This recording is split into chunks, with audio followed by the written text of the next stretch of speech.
Chaque fois qu'on en aura l'opportunité, on essaiera de rentrer un petit peu dans le fond et de vous parler, de vous présenter, d'évoquer avec vous l'histoire de l'NBA à travers un contexte, une franchise, un joueur de légende. Et on a choisi cette semaine de vous parler d'un joueur que vous connaissez sûrement, pour les moins jeunes peut-être moins, Dikembe Mutombo, un spécialiste de la défense en NBA, qui a fait parler de lui il y a quelques jours pour des raisons assez tristes, puisqu'il s'est retrouvé avec une maladie importante. On va en parler bien sûr avec Antoine. Moi j'ai une première question, Antoine, sur Dikembe, que tu connais bien.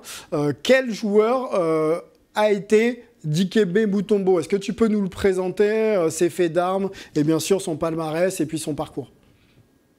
Ouais, clairement, c'est un des palmarès les plus riches de la NBA, même s'il est très spécifique sur le rôle de défenseur. Il a laissé une marque énorme. Alors, je vais récapituler un petit peu vite fait le palmarès. Il est 8 fois All-Star, il est sur la All-NBA Second Team en 2001, la Third Team en 98 et 2002. Donc, il est surtout 4 fois meilleur défenseur de l'année. Encore une fois, c'est un record détenu avec Ben Wallace. Il sera peut-être bientôt rejoint par Rudy Gobert.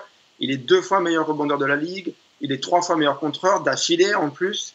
À une époque, on a Dennis Rodman qui est meilleur rebondeur d'affilée. On a aussi Dikembe Mutombo qui est meilleur contreur d'affilée.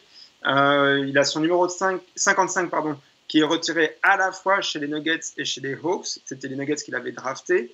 Il a largement contribué aussi à amener les Sixers en finale 2001 où il a affronté le gros Shaq. On se rappelle tous de son finger wave, no, comme ça. Où en gros à chaque fois qu'il contrait il faisait ça. La NBA lui a interdit de le faire directement aux joueurs, et si on se rappelle moins de ses passages aux Nets parce qu'il est souvent blessé, il joue un petit peu un rôle de sixième homme un petit peu de luxe en finale face aux Spurs. Derrière, quand il passe aux Knicks, il joue contre les Nets, il leur met 10 comptes dans la tronche, et il avait entendu d'un arbitre qu'en fait il avait le droit d'utiliser ce finger wave comme ça, no, tant que ce n'était pas adressé à un joueur. Donc il commence à le faire aux fans qui le faisaient face à lui. Il devient pas vraiment une mascotte, mais quand même un des joueurs les plus favoris, les plus appréciés vraiment de tous les fans de la NBA à travers le monde en plus, puisque c'est un pionnier africain, donc il y a une dimension internationale qui est très très forte dans son parcours. Et derrière, il fait une très bonne fin de carrière, un peu en apothéose aux Rockets alors qu'on le croyait un peu fini, puisqu'il y avait des blessures, etc. Il a un bon duo avec Yao Ming. C'est lui qui est titulaire sur les 12 dernières victoires de la série historique de 22 victoires des Rockets d'affilée. Et donc voilà, il doit partir sur une blessure finalement après 18 saisons. On parle de longévité, il faisait partie de ces personnes qui arrivaient vraiment à tenir longtemps à une époque où ce n'était pas forcément le cas en NBA. Il y a eu beaucoup de progrès là-dessus. Donc voilà, immense héritage laissé par en plus une très belle personne, ce qu'on va parler après, mais parlons du jeu avec Fred, je crois. Oui, Fred, le poste intérieur, ça te parle? Oui.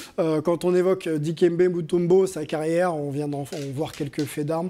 Qu'est-ce qui te marque, toi, quand on évoque ce nom-là? Contreur infatigable. Pour moi, c'était vraiment le protecteur de cercle ultime qui était tout le temps en train de se battre, qui était capable de tenir un peu d'un contrat. Alors, 2001 ne lui donne pas vraiment raison parce qu'il se fait un peu dominer par le Shaq, mais comme tout le monde à cette époque-là. Mais concrètement, c'était le joueur qui était capable de sauter une première fois, une deuxième fois, une troisième fois pour contrer, ce qui était très rare à l'époque pour les pivots, des bras immenses. Et bien sûr, le doigt levé en disant à tout le monde non, c'est pas possible. Voilà, c'était un défenseur extrêmement bon. Un peu frustre en attaque, oui, mais capable quand même de mettre des gros dunks et d'aider aussi, d'apporter un peu sa pierre à l'édifice. Moi, c'est un joueur que j'ai beaucoup aimé, qui est venu en France en plus à l'INSEP et qui faisait de la muscu. Et on avait l'impression qu'il était assez gringalé et frêle. Je peux dire qu'il soulevait des 150 kilos au développé couché, le mec, assez facile. Donc, non, c'était un super athlète, un super mec avec une voix très profonde, assez impressionnante. Un mec en or, mais qui a plu à tous les pivots de l'époque, forcément. C'est la générosité, le don de son corps, le don de soi. Pour être un défenseur à un tel niveau, il faut avoir, je pense, cette qualité. Mais on se souvient de l'abus physique que tout le monde subissait à l'époque de la part de Shaquille O'Neal et de ce qu'il a accepté de mettre son corps au niveau de ce qu'il a subi, sans jamais rechigner, sans jamais se plaindre. Et puis cet ambassadeur international qu'il est reste, je pense, à l'image d'un Yao Ming sur le continent asiatique. On va en parler avec Antoine. Moi, je voudrais juste que tu restes sur le jeu. Successeur aujourd'hui, Rudy Gobert, c'est un peu le même profil ou pas? Défensif. Alors, Je pense que oui, de par la morphologie. Ce sont des grands gabarits, très longilignes. Même morphotype et offensivement aussi, même type de limitation. D'accord. Ouais. Rudy Gobert, un poil au-dessus, là, quand même? Ah bah oui, mais c'est le 2.0, évidemment. Évidemment, puisqu'il y a l'évolution du jeu et l'évolution de la pratique des entraînements, etc. Mais ça serait son digne successeur.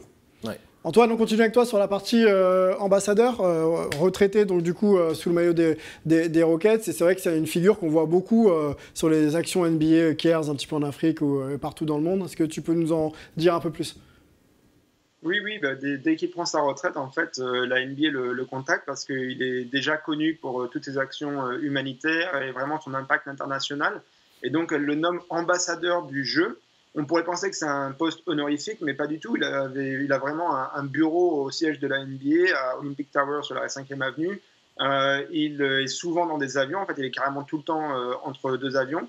Voilà, il promeut le jeu, les valeurs du sport, du basket sur toutes les scènes internationales où la NBA continue de s'étendre. Et évidemment en Afrique, puisqu'il a toujours eu un impact très très fort sur le continent africain, et notamment avant même les projets qu'on voit en ce moment, comme la Basketball Africa League, qui est à l'image en ce moment, où il a été très impactant pour vraiment la promouvoir, pour justifier un petit peu tous les moyens qui étaient mis. Avant tout ça, déjà, avec notamment Manu Bol, autre pionnier africain, et Hakeem Olajuwon, qui est évidemment la figure tutélaire des pionniers africains en NBA. Dikembe Mutombo avait développé le basket sur le continent, avait lancé des camps, avait fait des actions. Mais encore une fois, pour lui, ça va beaucoup au-delà de tout l'aspect sportif. Ce qui vraiment l'intéresse le plus, c'est l'impact humanitaire. Il faut savoir que d'ailleurs, il n'a pas commencé une carrière de basketteur à Georgetown, pourtant, avec ça en tête, quoi. Il y est arrivé pour faire des études de médecine. Et en fait, il va utiliser le basket et sa carrière pour vraiment promouvoir énormément de projets. La dernière fois que je lui ai parlé, c'était il y a à peu près 1 an. On a dû raccourcir la conversation parce que il était en train de monter un hôpital. Il venait de lever $3,5 millions pour monter un hôpital au Congo. Et franchement, c'est ça aussi qui faisait la richesse de cette personne. Cette voix rauque, vraiment, l'image que j'avais utilisée, c'est comme un camion Ben qui vient de décharger le gravier devant votre porte. C'est pas très doué en métaphore, quand même, par contre. Elle dit vraiment beaucoup de belles choses quand elle s'exprime, quoi. On s'arrête rarement au basket avec Dikembe. Et voilà, et on lui souhaite vraiment beaucoup de bonnes choses pour son traitement, pour sa tumeur au cerveau en ce moment.